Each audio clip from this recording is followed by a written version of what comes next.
Et maintenant, ce corps céleste qui fait beaucoup parler de lui, la NASA vient de révéler de nouvelles images de cet objet interstellaire observé dans le ciel en juillet dernier.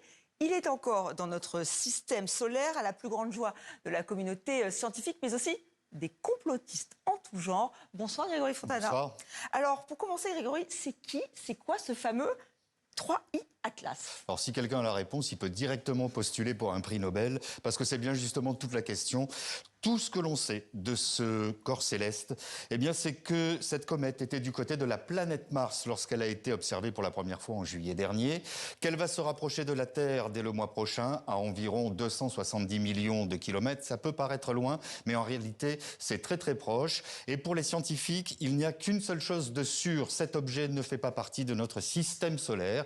Si vous ajoutez à cela qu'il a été repéré par des télescopes de la NASA, qui sont justement chargés de surveiller des astéroïdes qui pourraient entrer en collision avec notre planète, eh bien, vous avez l'acte 1 de ce qui alimente les thèses les plus folles. Et le deuxième acte, c'est justement que ce n'est pas le premier objet de ce type qu'on observe. Oui, c'est le troisième depuis 2017, depuis l'astéroïde Oumuamua, c'est de l'hawaïen. Eh bien, cet astéroïde intrigue les astronomes du monde entier, bien qu'il ait quitté déjà notre système solaire. Il tente de comprendre ses origines, sa composition, son comportement dans l'espace, surtout pourquoi il va si vite, plus de 200 000 km/h, et en plus, il accélère. 2 ans plus tard, c'était un autre astéroïde du même type, mais beaucoup plus gros, qui a pu être observé, et lui aussi garde aujourd'hui tous ses mystères. Et donc c'est l'acte 3, voilà, qui alimente des spéculations en tout genre, parce que 3 découvertes, ça commence à faire beaucoup. Oui, et surtout quand ce sont des astronomes de renom comme Avi Loeb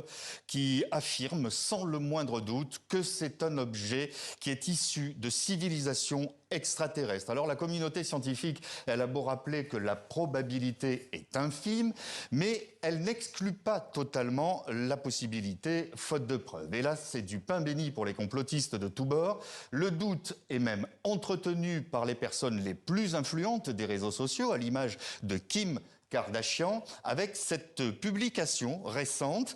C'est quoi ce 3i Atlas, avec tous les points d'exclamation et d'interrogation que vous pouvez voir? Donc la rumeur est telle que la NASA a voulu répondre, d'ailleurs a donné une conférence de presse qui est plutôt inhabituelle. Ah oui, alors ça c'est tout à fait inédit. Une conférence de presse d'1 heure diffusée hier en direct, notamment sur les réseaux sociaux, avec pour thème « Regardez bien ces images, c'est bien une comète et non pas un vaisseau extraterrestre ». Images, graphiques et explications à l'appui. C'était bien vu, mais quand on sait que le Congrès américain a fait pression sur la NASA pour qu'elle mette fin à toutes ces rumeurs, c'est reparti pour un tour sur les réseaux sociaux en mode, comme diraient les jeunes, on vous l'avait bien dit, on ne fait que nous mentir, ce à quoi les plus anciennes générations pourraient répondre, on n'est pas sorti de l'auberge. Effectivement, et on est un peu déçus quand même. Moi, je pensais que vous alliez nous annoncer la présence d'extraterrestres. Eh bien, pas du tout.